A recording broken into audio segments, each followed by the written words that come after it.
3 ans se sont écoulés depuis que le Comité national du Rassemblement pour le développement s'est emparé du pouvoir en Guinée.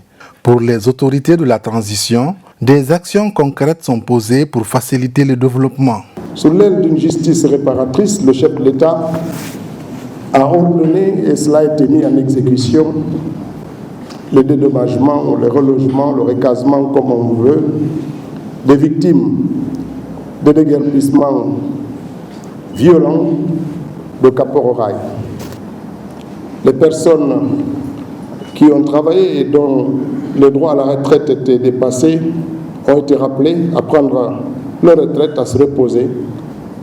Les retraites ont été révalorisées, les gens ont été admis à leur retraite, des jeunes ont été promus dans un concours dont le plus récent est un exemple de transparence qui a permis à plusieurs de nos jeunes, de nos concitoyens d'accéder à des responsabilités publiques.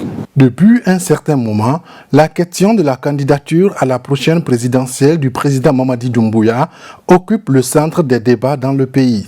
Et le sujet n'est pas aujourd'hui le problème de la candidature du président Doumbouya.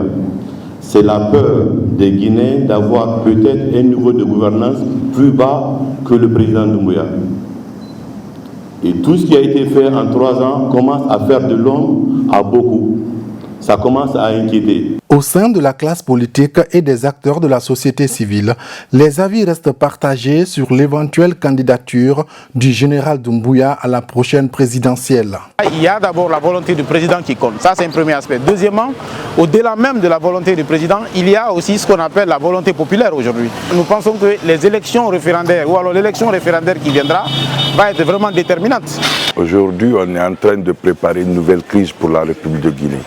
J'espère quand même qu'il va respecter sa parole, puisque c'est important de savoir si vous tenez un engagement, vous devez pouvoir aller jusqu'au bout.